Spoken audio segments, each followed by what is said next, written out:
The only way to make sense out of change is to plunge into it, move with it, and join the dance. I have realized that the past and future are real illusions, that they exist in the present, which is what there is and all there is. We cannot be more sensitive to pleasure without being more sensitive to pain, but the attitude of faith is to let go, and become open to truth, whatever it might turn out to be. Things are as they are. Looking out into the universe at night, we make no comparisons between right and wrong stars, nor between well and badly arranged constellations. You don't look out there for God, something in the sky, you look in you. You and I are all as much continuous with the physical universe as a wave is continuous with the ocean. No valid plans for the future can be made by those who have no capacity for living now.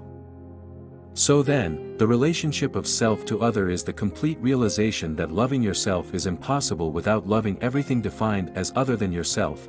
Zen does not confuse spirituality with thinking about God while one is peeling potatoes.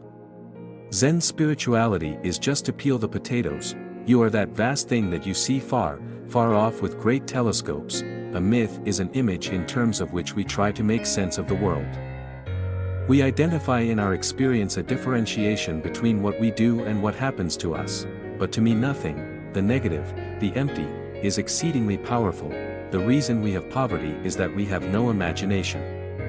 There are a great many people accumulating what they think is vast wealth, but it's only money. They don't know how to enjoy it, because they have no imagination. Omnipotence is not knowing how everything is done, it's just doing it. We identify in our experience a differentiation between what we do and what happens to us, but to me nothing, the negative, the empty, is exceedingly powerful. The reason we have poverty is that we have no imagination. There are a great many people accumulating what they think is vast wealth, but it's only money. They don't know how to enjoy it, because they have no imagination. Omnipotence is not knowing how everything is done, it's just doing it. And although our bodies are bounded with skin, and we can differentiate between outside and inside, they cannot exist except in a certain kind of natural environment. Religion is not a department of life, it is something that enters into the whole of it.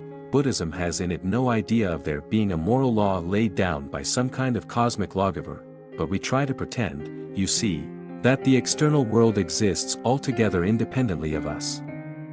In known history, nobody has had such capacity for altering the universe than the people of the United States of America.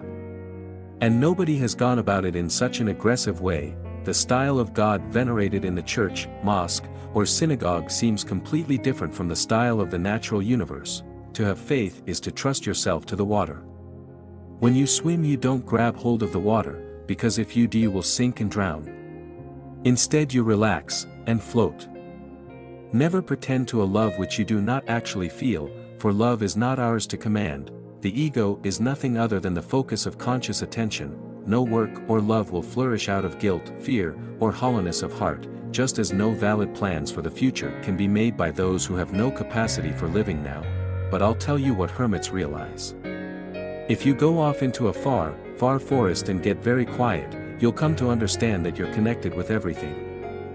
How is it possible that a being with such sensitive jewels as the eyes, such enchanted musical instruments as the ears, and such fabulous arabesque of nerves as the brain can experience itself anything less than a god? Technology is destructive only in the hands of people who do not realize that they are one and the same process as the universe. But at any rate, the point is that God is what nobody admits to being, and everybody really is. In other words, a person who is fanatic in matters of religion, and clings to certain ideas about the nature of God and the universe, becomes a person who has no faith at all. The reason we want to go on and on is because we live in an impoverished present. The difficulty for most of us in the modern world is that the old-fashioned idea of God has become incredible or implausible. The religious idea of God cannot do full duty for the metaphysical infinity. Some believe all that parents, tutors, and kindred believe. They take their principles by inheritance, and defend them as they would their estates, because they are born heirs to them. Wars based on principle are far more destructive. The attacker will not destroy that which he is after. What the devil is the point of surviving, going on living, when it's a drag. But you see, that's what people do. The myths underlying our culture and underlying our common sense have not taught us to feel identical with the universe. but only parts of it, only in it, only confronting it. Aliens. The moralist is the person who tells people that they ought to be unselfish, when they still feel like egos, and his efforts are always and invariably futile.